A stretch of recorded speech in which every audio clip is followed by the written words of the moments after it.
atau yang kayak gini? Assalamualaikum warahmatullahi wabarakatuh. Waalaikumsalam warahmatullahi wabarakatuh.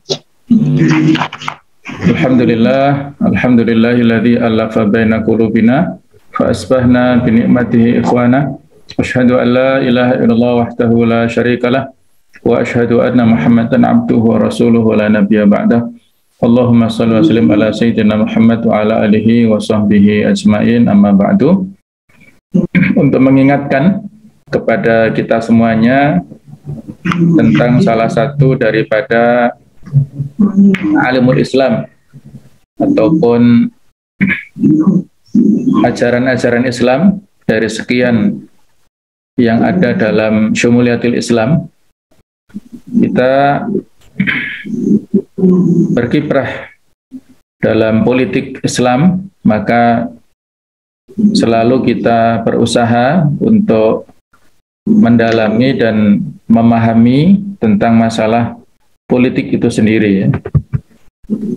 Di surat An-Nisa ayat 58 dan 59 Allah Ta'ala berfirman, Innallaha ya'murukum an tu'addul amanati ila ahliha. Sesungguhnya Allah memerintahkan kepada kalian untuk menunaikan amanah-amanah kepada yang berhak untuk mendapatkannya.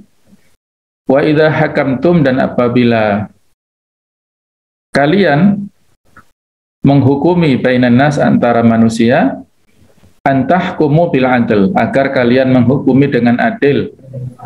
Innallaha ni'imma ya'idzukum bi. Sesungguhnya Allah adalah sebaik-baik zat yang memberikan nasihat kepada kalian. Innallaha kana sami'an basira. Sesungguhnya Allah itu maha mendengar lagi maha melihat. Ya ayyuhalladzina amanu, wahai orang-orang yang beriman, atiullaha wa atiur rasul wa ulil amri minkum. Taatlah kalian semuanya kepada Allah dan taatlah kepada Rasulullah Muhammad sallallahu alaihi wasallam wa ulil amri minkum, serta para pemimpin di antara kalian.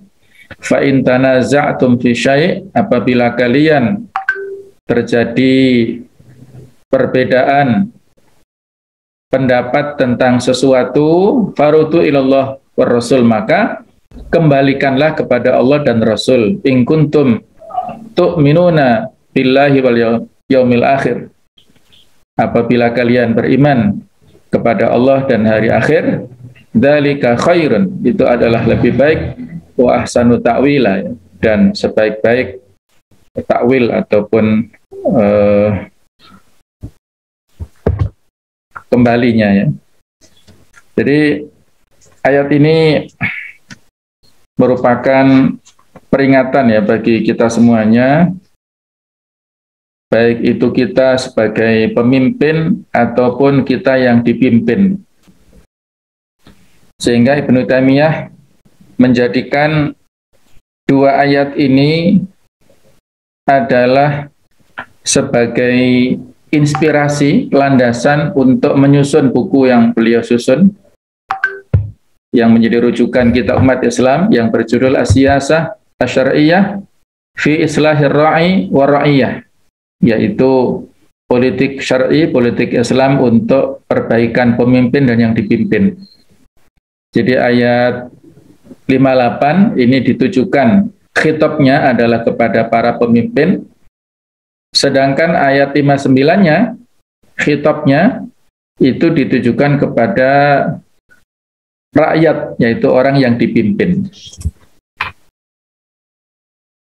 Pada ayat 58, di antara sababun nuzul itu disampaikan, nazalat hadhil ayah fi Utsman ibn Talha. Ayat ini turun berkenaan dengan Utsman ibn Talha. Akhadha minhu Rasulullah sallallahu alaihi wasallam miftahal Ka'bah.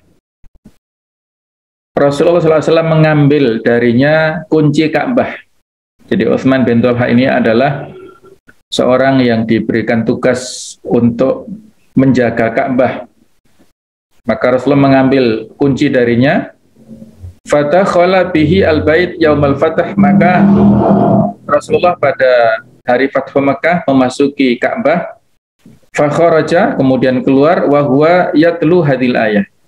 Dan maka beliau membacakan ayat ini. Artinya beliau mengembalikan, ya, mengembalikan kunci itu kepada sahibul miftah atau sahibul miftahil Ka'bah yang berhak untuk mendapatkannya, penjaga Ka'bah itu.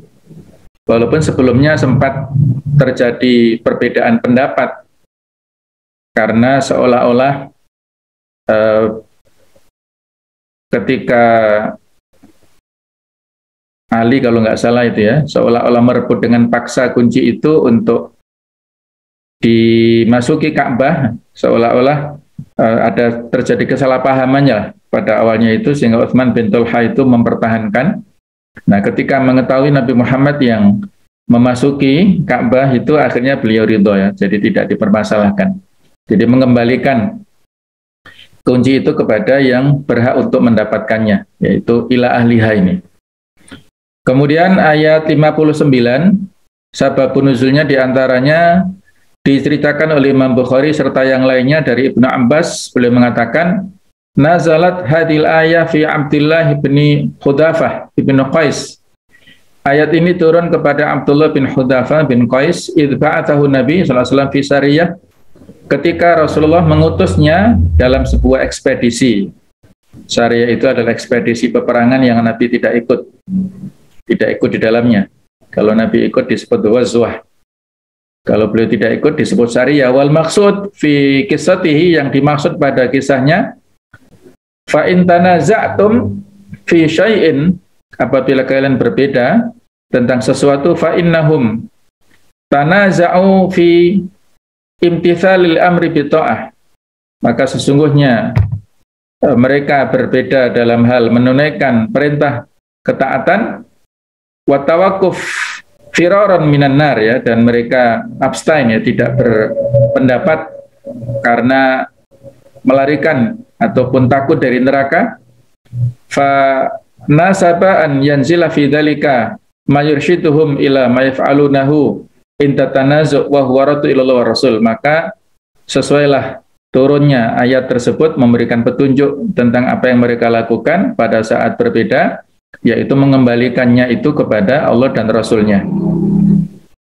Ini diantara sababun nuzul yang disebutkan dalam dua ayat ini, ya. Ayat sababun nuzul yang lain insya Allah masih ada. Nah, yang dimaksud dengan al-amanat itu adalah jami'u huquqillahi wa huquqil ibad, semua hak-hak Allah dan hak-hak hambanya.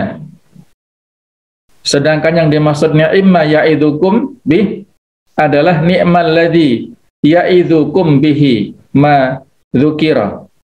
Jadi ni'ma itu dari kata-kata ni'ma plus ma. Ini dari salah satu logat bahasa Hudzail, ya, yaitu sebaik-baik. Nah, yang dimaksud ni'ma ya'idukum bihi adalah ni'mal ladzi ya'idukum bihi, sebaik-baik yang memberikan peringatan dengannya, ma dzukira, yaitu apa yang disebutkan. Sedangkan yang dimaksud dengan ahsanu ta'wila adalah ajmalu akibatan wa ahmadu ma'alan, sebaik-baik akibat atau sebagus-bagus hasilnya, ya. Itu adalah kalau kita kembalikan kepada Allah dan Rasulnya. Nah, sekalian, ada hadis yang berbunyi, la imana liman la amanata lahu, tidak ada iman bagi orang yang tidak memiliki amanah. Waladina liman la ahdalahu, dan tidak ada agama bagi orang yang tidak ada perjanjian, artinya yang tidak menepati janji, ya. Rawahu Ahmad, dan ini adalah hadis yang sahih. Kemudian ada lagi hadis yang lain yang menjadi pendukung dari dua ayat ini. Akhafu alaikum sittan, aku takut terhadap kalian 6 perkara, yaitu imaratus sufaha, kepemimpinan orang-orang bodoh, wasafkud dam, yaitu penumpahan darah, wa bai'ul hukmi, jual beli hukum, wa qati'atur rahim, serta terputusnya tali silaturahim, wa nasya'un yattakhidunal qur'ana mazamir, yaitu generasi yang mereka menjadikan Al-Qur'an itu sebagai nyanyian-nyanyian, wa kasratus syurat, yaitu banyaknya polisi, menggambarkan tentang banyaknya kejahatan. Hadis riwayat Tabrani dan Ahmad. Jadi rupanya 6 hal yang ditakutkan oleh Rasulullah SAW saat ini ya sudah terjadi. Kepemimpinan orang-orang yang bodoh, yang tidak memiliki kecakapan, kemudian juga pertumpahan darah terjadi di mana-mana, jual beli hukum, terputusnya tali silaturahim, ya bahkan ada banyak kasus anak yang menggugat ibunya sampai ke pengadilan dan menuntut sekian M misalnya. Kemudian menjadikan Al-Qur'an ya sebagai nyanyian-nyanyian. Kemudian wakasratus syurat, yaitu banyaknya polisi yang menggambarkan tentang banyaknya kejahatan. Kemudian para rasul atau pesan Rasul SAW kepada Ka'ab bin Ujrah, beliau pernah diutus kemudian diberikan pesan oleh Nabi SAW, a'adakallahu min imaratis sufaha, mudah-mudahan ya, aku berlindung kepada Allah, memohon perlindungan kepada Allah untukmu dari kepemimpinan orang-orang yang bodoh. Qala ma imaratus sufaha, apa yang dimaksud dengan kepemimpinan orang-orang yang bodoh itu? Beliau menjawab, qala umara yakununa ba'di la yaqtaduna bihadi wa la yastannuna bisunnati, yaitu para pemimpin yang ada sesudahku, mereka tidak mengambil petunjuk dengan petunjukku, petunjuk Rasulullah Muhammad SAW, wa la yastannuna bisunnati, dan tidak mengambil sunnah beliau.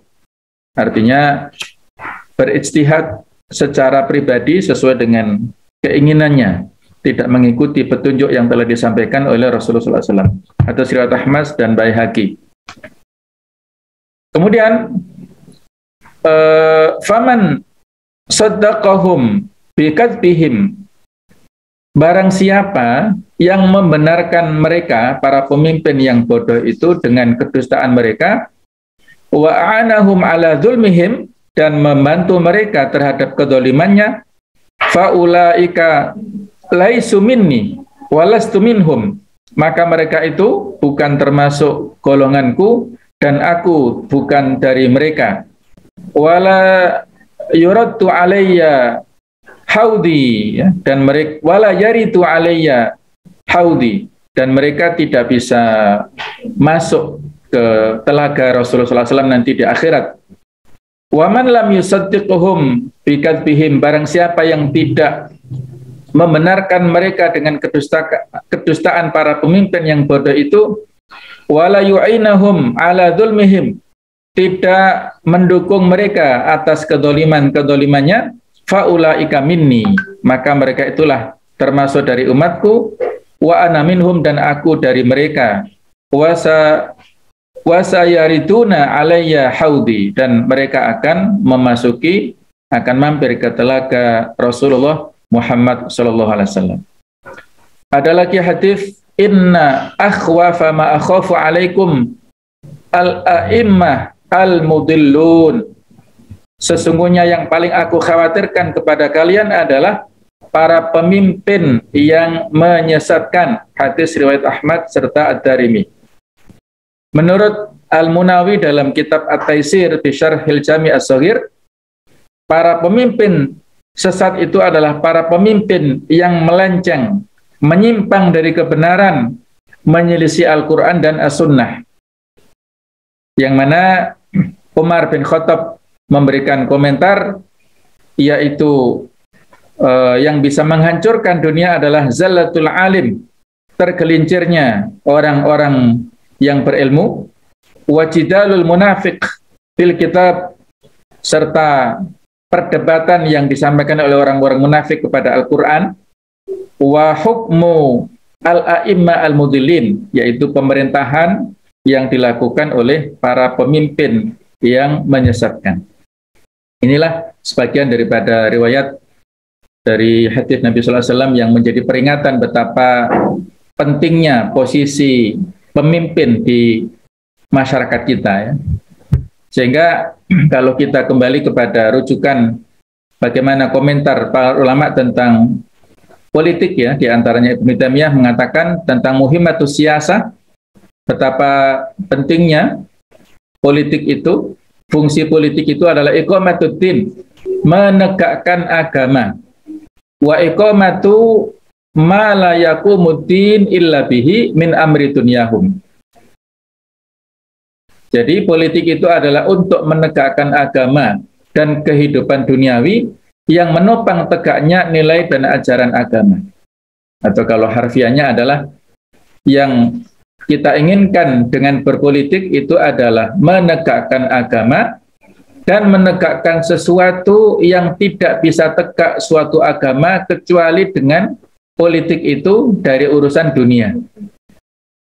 Ini kaitannya dengan masalah wasilah, ya. Ma la yatimul wajibu illa bihi fa wajib. Sesuatu yang tidak sempurna sebuah kewajiban kecuali dengan sesuatu itu, maka sesuatu itu menjadi wajib. Kita tidak bisa melaksanakan ajaran-ajaran Islam dengan sempurna kecuali apabila mendapatkan kemenangan politik. Ya, seperti di peristiwa Fathu Mekah, itu adalah kemenangan politik. Dengan eksistensi umat Islam bisa menaklukkan Mekah yang sebelumnya diawali di Madinah, maka saat itulah ad-din itu bisa ditegakkan dengan sempurna. Jadi as-siyasatu wasilatun liiqamatiddin. Politik itu adalah sarana untuk menegakkan agama. Jadi politik dalam Islam adalah segala tindakan manusia yang mengantarkannya ke arah kehidupan konstruktif dan menjauhkannya dari sifat dan perbuatan destruktif selama tidak bertentangan dengan syariat. Ini perkataan Ibnu Qayyim al-Jauziyah. Bila politik dalam terminologi barat itu berarti negara, pemerintah beserta aktivitas materinya, maka siyasah dalam dilalah Islamnya, terminologi Islam lebih berorientasi pada makna maslahat, tarbiyah, islah, reformasi, dan tauji atau pengarahan. Al-Imam Al-Mawardi dalam kitab Al-Ahkam As-Sultaniyah mengatakan adalah makna politik itu adalah siyasatud dunya kai la tanharifa 'aniddin, mengendalikan dunia agar tidak menyimpang dari agama. Nah, jadi saya kira ini adalah sebuah definisi yang singkat tapi menyeluruh. Jadi politik itu adalah mengendalikan urusan-urusan dunia, ada masalah pemerintahan, ada masalah pendidikan, ekonomi, budaya, kemasyarakatan, dan sebagainya, itu kita kendalikan dengan norma-norma agama, serta kalau belum diatur dalam agama yang teknis-teknis, maka silahkan kita atur asalkan tidak menyimpang dari urusan agama. Maka disinilah kita pentingnya memilih pemimpin dalam bingkai maqasid syariah yang berupa darurat khams, urgensi ataupun kepentingan menegakkan 5 ini, yaitu dalam rangka hifdzuddin, menjaga agama. Yang kedua hifdzun nafas, menjaga jiwa. Kemudian ketika adalah hifdzul akal, menjaga akal. Hifdzun nasab, menjaga nasab atau keturunan. Yang kelima adalah hifdzul mal, menjaga harta. Di mana aplikasi pada era kontemporer, hifdzuddin itu adalah implementasinya mendirikan sekolah-sekolah agama, memberi beasiswa pada santri dan ulama, memperjuangkan kebebasan beragama, saling menghormati antar umat beragama, saling menjaga kerukunan antar umat beragama, dan lain sebagainya. Yang kedua, hifdzun nafas, itu implementasinya adalah memperjuangkan UMR, upah minimal regional yang layak mencegah trafficking, perdagangan manusia, mencegah budaya-budaya ataupun ini ya, penyimpangan dalam hal seksual dan sebagainya. Kemudian yang ketiga, hifdzul aql, yaitu dengan menaikkan IPM, yaitu indeks prestasi manusia, dan APK. Yang keempat adalah hifdzun nasl, yaitu kesehatan reproduksi dan family planning, dengan program-program yang itu dalam rangka untuk menjaga soliditas keluarga, keharmonisan keluarga. Yang kelima adalah hifdzul mal, menghapuskan pungli, menetapkan APBD, APBN, dan lain sebagainya. Jadi kita bisa menegakkan agama dalam bingkai maqasid syariah yang 5 ini apabila kita berkuasa, apabila kita menjadi pemimpin, kita yang mengambil kebijakan. Oleh karena itulah aktivitas kita dalam rangka untuk hal-hal yang mulia, insya Allah apapun yang kita lakukan, maka itu akan bernilai amal soleh yang bisa menjadi timbangan amal kebaikan kita di akhirat. Ini saja, mudah-mudahan bisa menjadi manfaat bagi kita semuanya, dan mudah-mudahan kita selalu dalam lindungan Allah Subhanahu wa ta'ala. Hadanallahu ikum ajma'in, ihdinas siratal mustaqim. Wassalamualaikum warahmatullahi wabarakatuh. Waalaikumsalam warahmatullahi wabarakatuh.